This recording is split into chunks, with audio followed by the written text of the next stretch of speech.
Hello friends, welcome back. My name is Shreya. आज मैं आपके लिए रहा बचा हुआ टॉपिक लेके आई हूँ जो डायरेक्ट इनडायरेक्ट हम पढ़ रहे थे। फर्स्ट पार्ट में हमने पढ़ा था कि सारे टेंसेस को किस तरह से इनडायरेक्ट में चेंज करते हैं, और हमने ये भी पढ़ा था कि मॉडल वर्ब्स के सेंटेंस को हम कैसे चेंज करते हैं।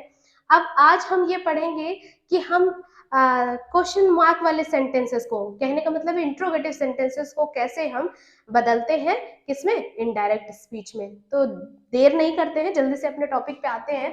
देखिए, इंट्रोगेटिव सेंटेंस का मतलब क्या होता है? ऐसे सेंटेंस जिनमें क्वेश्चन पूछे जा रहे हो, आपसे क्वेश्चन किया जा रहा हो, ठीक है। तो जैसे ये पहला सेंटेंस लिखा हुआ है, as you see that, he said to Geeta, are you playing. क्या लिखा है? उसने गीता से कहा कि क्या तुम खेल रही हो। उसने गीता से कहा कि क्या तुम खेल रही हो। तो क्या तुम खेल रही हो, तो इसका आंसर कैसे देंगे? यस और नो में देंगे। तो इसका मतलब है इसमें क्वेश्चन पूछा जा रहा है।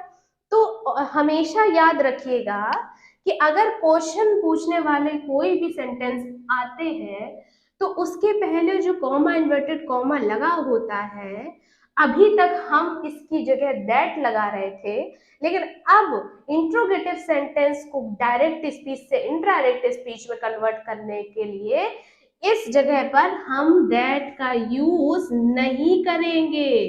ठीक है, क्या लिखा है फर्स्ट रूल में? Don't use that. हम यहाँ पर दैट का यूज नहीं करेंगे। तो भाई अब किसका यूज करेंगे? दैट का नहीं करेंगे तो हम करेंगे आस्क का यूज। लिखा है ना, सेड की जगह हम आस्क का यूज करेंगे। सेड टू की जगह ask, inquired, wanted to know का यूज करेंगे। ओके, क्लियर बात। चलिए आगे बढ़ते हैं। हमने ये सीख लिया कि सेड टू की जगह हम आस्क का, इंक्वायर्ड का, वांटेड टू नो का यूज करेंगे। किन सेंटेंसेस को इनडायरेक्ट में बदलते समय? इंट्रोगेटिव सेंटेंसेस को इनडायरेक्ट में बदलते समय हम आस्क्ड का, इंक्वायर्ड का और वांटेड टू नो का यूज करेंगे। किसमें यूज करेंगे? रिपोर्टिंग वर्ब की, रिपोर्टिंग स्पीच को हटाते समय, ठीक है। और कॉमा, इन्वर्टेड कॉमा को हटाकर हम किस चीज का यूज करेंगे? अगर दैट नहीं है तो हम यूज करेंगे किसका? इफ और वेदर का। यहाँ पर लिखा हुआ है, जब कॉमा, इन्वर्टेड कॉमा को हटाएंगे तो हम या तो इफ का यूज करेंगे या तो हम वेदर का यूज करेंगे। तो हमने ये जान लिया भाई, इसकी जगह पे हम इफ और वेदर का यूज करेंगे। अब ये जो सेंटेंस लिखा हुआ है ये हमारा इंट्रोगेटिव सेंटेंस है। तो इंट्रोगेटिव सेंटेंस को हमने किस में कन्वर्ट करना है? अफर्मेटिव सेंटेंस, मतलब साधारण वाक्य में चेंज करना है। तो ठीक है, हमने ये सारे रूल तो समझ लिए। अब आइए अपने टॉपिक पे चलते हैं। अपने टॉपिक पे समझते हैं पहला एग्जाम्पल। अब हम इसको इनडायरेक्ट में बदल रहे हैं। इनडायरेक्ट में बदलने के लिए क्या लिखेंगे? ही सेड टू गीता लिखा है, तो मैंने जैसे आपसे बताया, ही सेड टू की जगह हम कर देंगे आस्क्ड। आस्क्ड गीता, ठीक है। अब कॉमन इन्वर्टेड कॉमा को हटा के हम दैट तो लगाने से रहे, हम क्या लगाएंगे यहाँ पर? इफ या वेदर। ठीक है, हमने इफ लगा दिया, चाहे तो वेदर लगा सकते हैं, इफ भी लगा सकते हैं, कोई प्रॉब्लम नहीं। अब हमने इस क्वेश्चन वाले सेंटेंस को हमने बदलना है अफर्मेटिव में। तो अफर्मेटिव में जब बदलेंगे तो सब्जेक्ट पहले आ जाएगा। तो यू जो है ये कन्वर्ट हो जाएगा अकॉर्डिंग टू ऑब्जेक्ट। ऑब्जेक्ट क्या है हमारी? गीता। तो गीता क्या है? लड़की। लड़की के लिए लगाते हैं शी।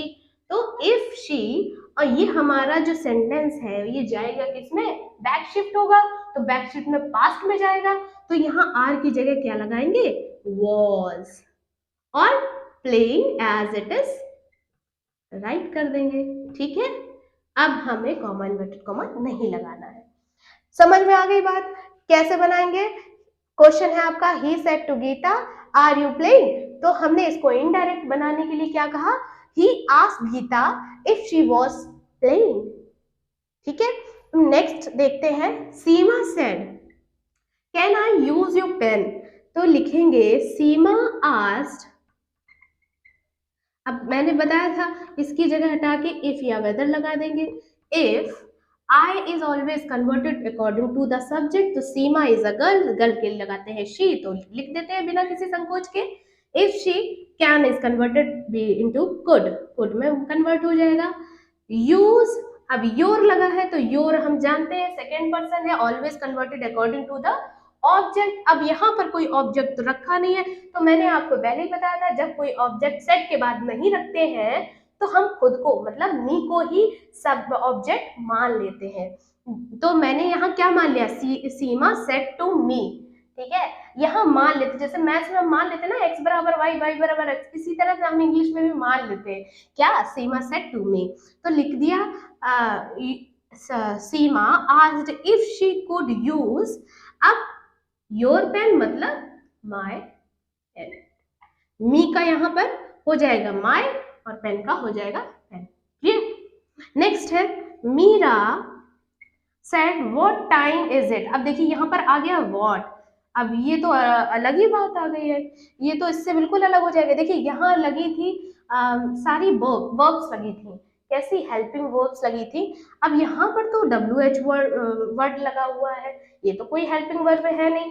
तो अब ये रूल भी है इंट्रोगेटिव सेंटेंस में कि अगर हेल्पिंग वर्ब नहीं लगा है कॉमा इन्वर्टेड कॉमा के बाद, WH फैमिली का वर्ड आता है, तो हम कॉमा इन्वर्टेड कॉमा को हटाकर इफ नहीं लगाएंगे, सीधा का सीधा WH वर्ड यहाँ पर लिख देंगे। मतलब WH वर्ड का मतलब होता है व्हाट, हु, जो वर्ड WH से स्टार्ट हो, जैसे व्हाट, हु, व्हाई, व्हेन, है ना।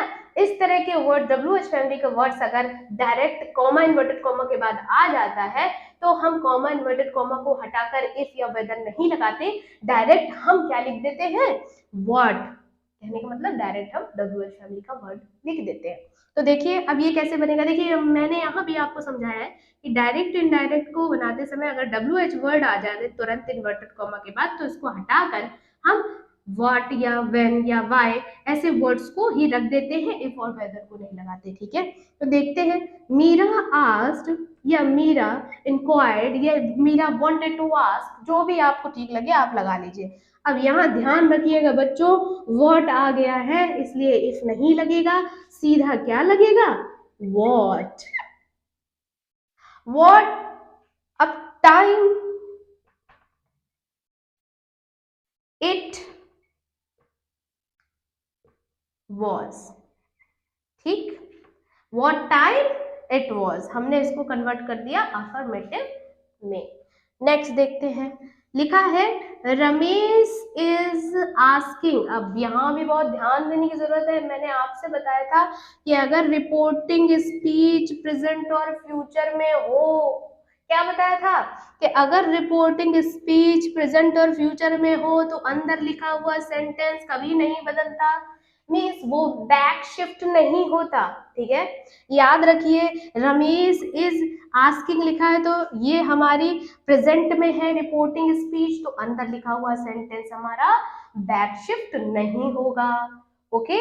तो लिखते हैं रमेश इज आस्किंग, तो हमने लिख दिया Ramesh is enquiring, enquiring.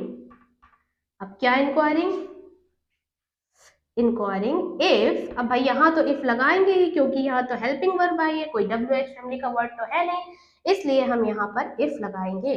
If this seat is free, देखिए हमने इसको इंट्रोगेटिव से सिर्फ अफर्मेटिव में चेंज किया, लेकिन सेंटेंस हमारा सेम रहा, सेंटेंस को हमने बैक शिफ्ट नहीं किया, हमने प्रेजेंट को पास्ट में चेंज नहीं किया, हमने प्रेजेंट को प्रेजेंट में ही रखा। क्यों रखा, क्योंकि हमारी रिपोर्टिंग स्पीच जो थी प्रेजेंट में थी, और मैं पहले ही आपको बता चुकी हूँ अगर हमारी रिपोर्टिंग स्पीच प्रेजेंट और फ्यूचर में हो तो अंदर का सेंटेंस हम कभी नहीं बदलते, ठीक है। अब आइए अगले टॉपिक पे चलते हैं।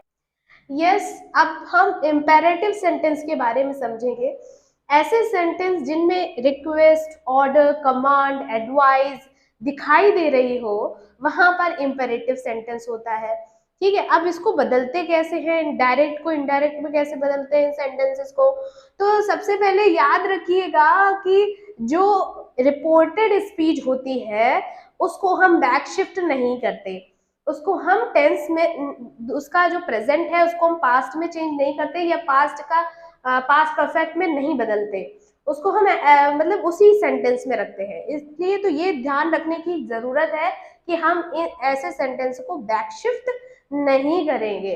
देखते हैं, जैसे हमारे पास एग्जाम्पल लिखा हुआ है, मदर सेड डोंट गो, मेरी माँ ने कहा कि मत जाओ।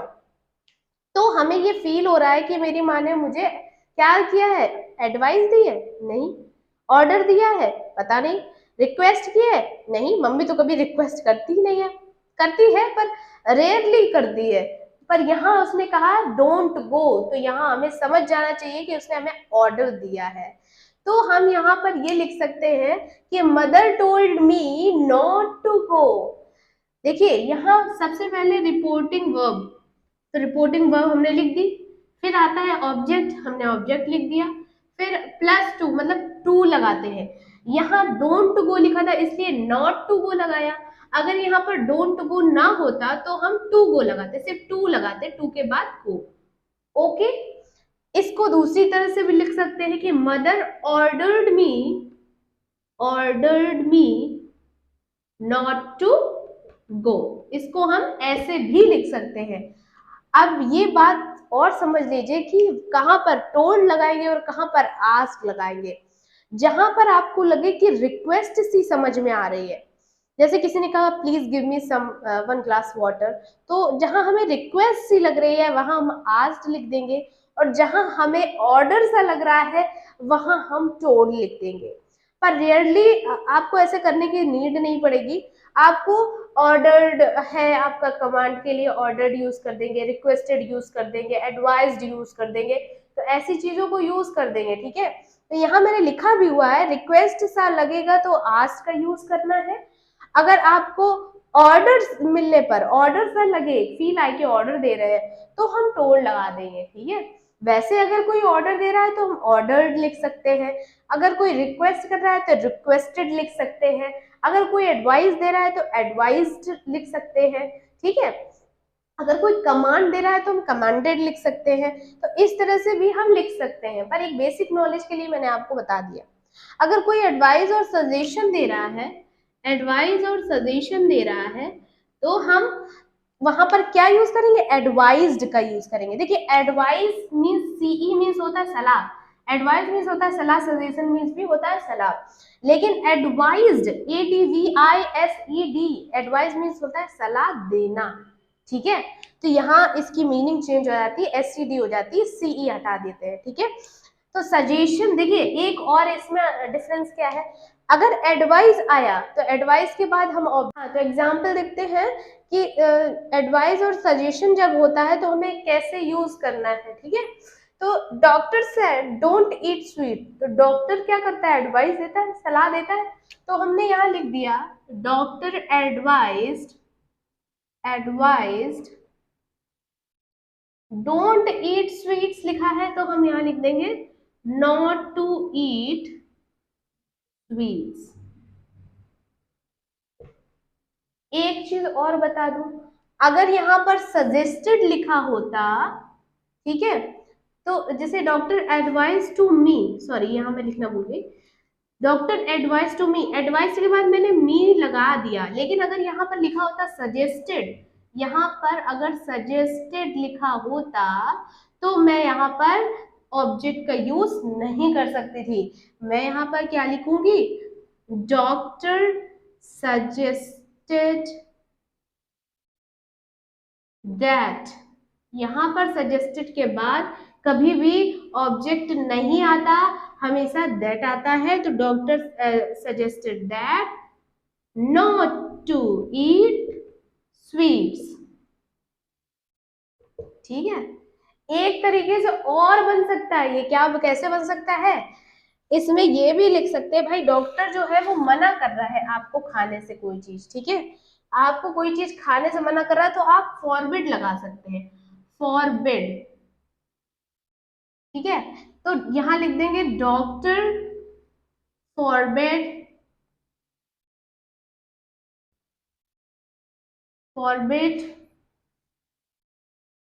मी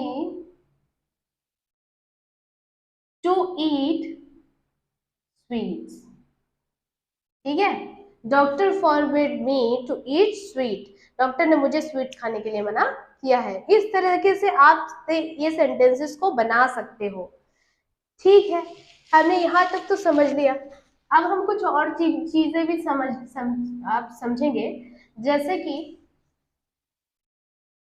मैंने आपको पहले बताया कि ऑर्डर हो, कमांड हो, रिक्वेस्ट हो, एडवाइस हो, तो हम किस तरह से सेंटेंस को कन्वर्ट कर सकते हैं। ठीक है, अब आगे, yes, look at some example such as, देखिए कहाँ पर हम एडवाइस का यूज करेंगे, कहाँ आस्क्ड का, कहाँ रिमाइंडेड का, और कहाँ रिक्वेस्टेड का, कहाँ टोल्ड का, ऑर्डर्ड, कमांडेड, सजेस्टेड दैट। इन सारे वर्ड्स का किस जगह पर हम यूज करें जो सही है, सही रहे।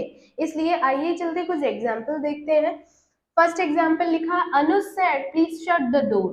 तो प्लीज शट द डोर, इसमें हमें क्या दिख रही है, कमांड दिख रही है। उसने बोला कि डोर बंद करो नहीं तो डिस्क्याव कर देंगे, ऐसा तो नहीं। उसने ना, उसने सलाह भी नहीं दी है कि प्लीज डोर बंद करो, सलाह दे, डोर बंद करना कोई सलाह तो होती नहीं। तो अब उसने दिया क्या है, उसने कहा क्या है, प्लीज शट द डोर। उसने रिक्वेस्ट की है, प्रार्थना की है कि कृपया करके डोर बंद कर दीजिए।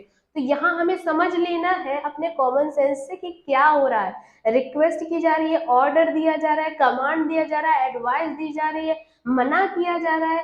तो हमें ये सब चीजें खुद से सोचनी होगी, ठीक है। तो यहाँ हमने देख लिया कि प्लीज शट द डोर, इसमें हमें रिक्वेस्ट कर रहा है, कौन कर रहा है, अनुज कर रहा है। तो हम लिखेंगे अनुज आस्क्ड या रिक्वेस्टेड। अब जैसा कि मैंने पहले कहा था, अगर ऑब्जेक्ट में कुछ भी ना दिया हो सेट के बाद, तो हमेशा मान लेते हैं मी। क्या मान लेते हैं, मी। तो हमने मी मान लिया, Anuj requested to me to shut the door. हमने हटा दिया, प्लीज को हटा दिया।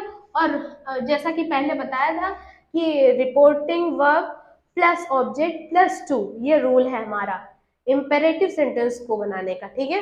तो अनुज आस्क्ड या requested to me to shut the door. Okay, अब नेक्स्ट पे चलते हैं। Teacher said keep quiet. अब टीचर आपसे, आपको सलाह तो देगी नहीं कि शांत बैठो, टीचर तो ऑर्डर देगी ना कि चुप रहो, क्लास शांत बनाए रखो। ओके, तो टीचर ऑर्डर,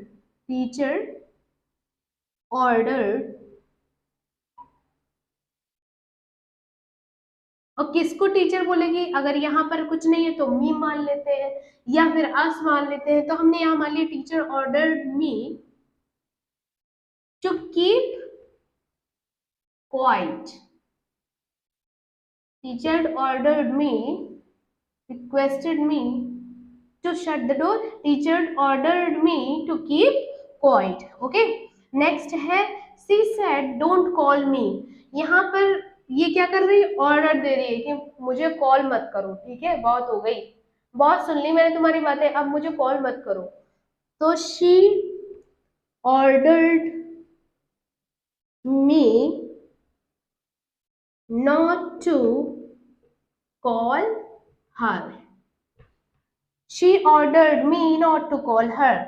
मैंने कहा था सेट के बाद कुछ ना लिखा हो तो हम अपने आप मान लेते हैं कि हम ही हैं उस जगह, हमसे ही बोला जा रहा है। तो she said don't call me, तो मैंने इसका इनडायरेक्ट स्पीच क्या बनाया, she ordered me not to call her. Okay, अब the doctor said don't drink cold water. Doctor ने कहा ठंडा पानी मत पीजिए, आप आपके लिए हानिकारक है, आप बहुत ठंडा पीते हैं, जुकाम हो जाता है, फिर आप मेरे पास आते हो। तो डॉक्टर ने आपको ऑर्डर नहीं दिया, डॉक्टर ने आपको सलाह दी है, एडवाइस दी है। तो एडवाइस लगा देंगे हम यहाँ पे, the doctor advised me not to drink cold water. Okay, the doctor advised me not to drink cold water. अब इसी जगह अगर सजेस्टेड लगा देते हम, इसकी जगह हम सजेस्टेड भी तो लगा सकते हैं कि सजेस्ट भी तो किया है डॉक्टर ने। तो डॉक्टर सजेस्टेड दैट, यहां लिखेंगे doctor suggested that not to drink cold water. ठीक है, doctor suggested that not to drink old water. इस तरह से हम इम्पेरेटिव सेंटेंस को बना सकते हैं। इसका स्क्रीनशॉट ले लीजिए, आपको हमेशा याद रहे, इसलिए आप स्क्रीनशॉट इसका ले सकते हैं। ओके, अभी तक हमने सीखा कि इम्पेरेटिव सेंटेंस को कैसे हम डायरेक्ट स्पीच से इनडायरेक्ट स्पीच में चेंज करते हैं। अब मैं आपको सिखाने जा रही हूँ कि एक्सक्लेमेटरी सेंटेंस को कैसे हम डायरेक्ट स्पीच से इनडायरेक्ट स्पीच में चेंज करते हैं। तो आइए चलते हैं रूल्स की तरफ, देखते हैं कि रूल्स क्या कह रहा है। देखिए, एक्सक्लेमेटरी सेंटेंस वो सेंटेंस होते हैं जिनमें कि हम भाव प्रकट करते हैं। किसी भी तरीके का भाव हो सकता है, वो दुख का हो सकता है, खुशी का हो सकता है, और सरप्राइज हो सकता है, और मतलब अलग अलग तरीके के जो भाव हम अपने प्रकट करते हैं वो एक्सक्लेमेटरी सेंटेंसेस के अंदर हमें देखने को मिलते हैं। तो देखिए, एक्सप्रेशन ऑफ जॉय, ठीक है, तो इसको कहते हैं हुर्रे। जैसे मैंने कहा hurrah, we have won the match, तो इसका मतलब मैं बहुत खुश हूँ, हुर्रे। ठीक है, तो हुर्रे के लिए हम एक्सप्रेशन ऑफ जॉय है, इसलिए हम ये लिखाएंगे एक्सक्लेम विद जॉय। ठीक है, और सॉरो मतलब दुख है, बहुत दुख है उसको, तो सॉरो को हटा के हम लगाएंगे एक्सक्लेम विद सॉरो। ठीक है, उसको सॉरो दुख है, अलास जैसे बोलते नहीं है direct, alas he is dead, वह तो मर गया, ये तो दुख की बात है। तो एक्सक्लेम विद सॉरो वो कैसे भाव से बता रहा है, दुखी मन से बता रहा है कि वह मर गया। ठीक है, एप्लॉज, एप्लॉज हम तब करते हैं जब हमें किसी चीज, कोई चीज बहुत अच्छी लगती है, या हम उस किसी को एप्रिसिएट करते हैं, एप्रिसिएट करते हैं। जैसे कि मैंने कहा Bravo, you have done very well, yes तुमने बहुत अच्छा किया है, एप्लॉज। जैसे मैं अपनी क्लास में जब बच्चों को फ्रंट में लाती थी, स्टेज पे लाती थी, तो मेरे बच्चे जब कोई भी पोएम सुनाते थे या राइम सुनाते थे, मैं कहती थी Bravo, you have done well, approx for him. इस तरह से मैं उसको बताती थी। इसी भाव को हम कहते हैं ब्रावो, और ब्रावो को अगर कन्वर्ट करेंगे इनडायरेक्ट स्पीच में तो लिखेंगे क्या, एप्लॉज। ओके, अब सरप्राइज, रिग्रेट, ये सारी चीजें हैं जिनको हम आगे समझेंगे कि किस तरह से हम इन लिखी हुई चीजों को इनडायरेक्ट स्पीच में बदलते हैं। एक्सक्लेम विद जॉय हुर्रे की जगह पे यूज करेंगे, एक्सक्लेम विद सॉरो अलास की जगह पे यूज करेंगे। सरप्राइज में अगर व्हाट है, लेकिन हाउ कैसे हो गया, ये सरप्राइज होगी मैं ना, हाउ, व्हाट ऐसा हुआ है, व्हाट, तो व्हाट, तो ये सब वर्ड्स किस में आ रहे हैं मेरे लिए, सरप्राइज में आ रहे हैं। मैं बहुत सरप्राइज हो रही हूँ, आश्चर्यचकित हो रही हूँ, तो इसलिए यहाँ पर सरप्राइज के व्हाट और हाउ की जगह हम सरप्राइज लगाएंगे।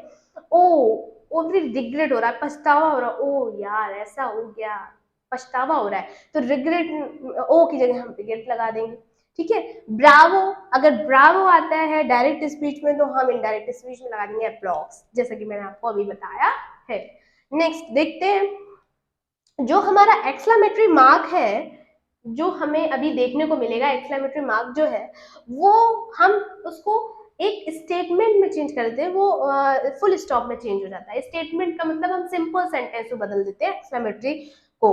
और कंजंक्शन हमारी, जब कहते नहीं है, जब two sentences are combined with each other it forms, मतलब बिकॉज ऑफ कंजंक्शन, कंजंक्शन की वजह से ही दो जो पर्टिकुलर हमारे वो होते हैं सेंटेंसेस होते हैं वो आपस में जुड़ते हैं, तो वो जब जुड़ते हैं तो दैट वहां लगता है, इसलिए कंजंक्शन क्या हो, कंजंक्शन क्या होगा, दैट होगा। इंटरजेक्शन का यहाँ यूज नहीं होता है ना, pronoun, tense, time related words change होते हैं जैसे होते थे। ठीक है, हमारा सेंटेंस भी बैक शिफ्ट होगा जैसे होता था, पर इंपेरेटिव में हमारा बैक शिफ्टिंग नहीं था, एक्सक्लेमेटरी में हमारा बैक शिफ्टिंग है। ओके, यस, तो एक्सक्लेमेटरी के कुछ एग्जांपल मैंने यहाँ लिखा हुआ है। फर्स्ट एग्जांपल में देखिए, लिखा है Seema said hurrah we won the match, Seema ने कहा हुर्रे हम मैच जीत गए। ठीक है, तो हमें इसको इनडायरेक्ट स्पीच में कन्वर्ट करना है, तो कैसे करेंगे, सीमा एक्सक्लेम विद जॉय, हुर्रे का मतलब होता है खुशी व्यक्त करना, तो मैंने क्या पिछले उसमें लिखा था, पिछले क्लास में क्या लिखा था, हुर्रे की जगह लिखा था एक्सक्लेम विद जॉय। तो यहाँ लिख देंगे सीमा एक्सक्लेम्ड विद जॉय। अब इस कॉमन इन्वर्टेड कॉमा को हटा के हमने लिख दिया दैट, और ये जो सेंटेंस हमारा है वो पास्ट में चला जाएगा, क्योंकि यहाँ ऐसा कोई रूल नहीं है कि ये जो लिखा हुआ सेंटेंस है पास्ट में नहीं जा सकता। इंपेरेटिव सेंटेंस में ऐसा रूल था कि ये हम उसे बैक शिफ्ट नहीं करते थे, लेकिन एक्सक्लेमेटरी सेंटेंसेस में हम अंदर लिखे हुए रिपोर्टेड स्पीच को बैक शिफ्ट करते हैं, ठीक है। तो दैट वी आ गया, तो अब सीमा एक है, वी मतलब हम, बहुत सारी टीम होती है, टीम में बहुत लोग होते हैं, तो हम इसको हटा के यहाँ दे लिखेंगे, दे, ओके दे। अब वॉन है पास्ट में, तो पास्ट को हम करेंगे, पास्ट को हम कर देंगे पास्ट परफेक्ट में, तो दे had won the match, got it. तो हमारा जो इनडायरेक्ट स्पीच में सेंटेंस बनेगा वो ये बनेगा, तो Seema exclaimed with joy that they had won the match. Next देखते हैं, she said alas I failed the exam, he said, हमने लिख दिया ही एक्सक्लेम्ड विद सॉरो, क्योंकि अलास आ गया। अलास मींस होता है बहुत दुखी होना, किसी चीज को बहुत दुखी, अरे यार मैं तो फेल हो गया, मेरा तो नसीब ही फूट गया, तो इस तरह से वो अपना दुख प्रकट कर रहा है, ठीक है। तो हम यहाँ क्या लिखेंगे, ही एक्सक्लेम्ड विद सॉरो, यहाँ इन्वर्टेड कॉमा कॉमा को हटा के लिख दिया that, and first person is always change according to the subject, तो ही आ गया यहाँ पर। एंड ये फेल्ड एग्जाम, ये हमारा है पास्ट में, हमें इसको कन्वर्ट करना है पास्ट पास्ट परफेक्ट में, इसलिए हमने यहाँ लिखा हैड फेल्ड द एग्जाम। समझ में आया? ही exclaimed with sorrow that he had failed the exam. Next है, she said to him how intelligent you are. उसने उससे कहा कि कितना इंटेलिजेंट, कितना बुद्धिमान लड़का है यार ये, तो ऐसा बच्चा तो मैंने कभी नहीं देखा। तो इस तरह से जो सेंटेंस कह जाते हैं तो हम क्या होते हैं, उसमें सरप्राइज होते हैं कि 5 साल का है और इसको देखो इंटर की चीजें पता है, या ये 2 साल का है इसको क्लास 5th की चीजें पता है, बाप रे हाउ इंटेलिजेंट ही इज। तो इसको हम जब कन्वर्ट करेंगे तो कैसे कन्वर्ट करेंगे, सी एक्सक्लेम विद सरप्राइज, उसने सरप्राइज के साथ एक्सक्लेम किया दैट, इसको हटा के दैट कर दिया, हाउ को वैसा ही लिखा रहने दिया, ही इसलिए लिखा क्योंकि हिम ऑब्जेक्ट है और हमें यहाँ पर इसको, इस सेंटेंस को हमें अफर्मेटिव में बनाना है, सिंपल सेंटेंस में बनाना है। तो that how he was very intelligent, अब ये किस में है, प्रेजेंट में था, इसलिए हमने इसको पास्ट में कन्वर्ट करके लिख दिया, ओके। तो क्या हो गया इनडायरेक्ट स्पीच में, she exclaimed with surprise that how he was very intelligent, okay. Next है, he said wow what a great idea, उसने कहा अरे वाह ये तो बहुत अच्छा आइडिया है, तुमने तो बहुत अच्छा आइडिया मुझे दे दिया।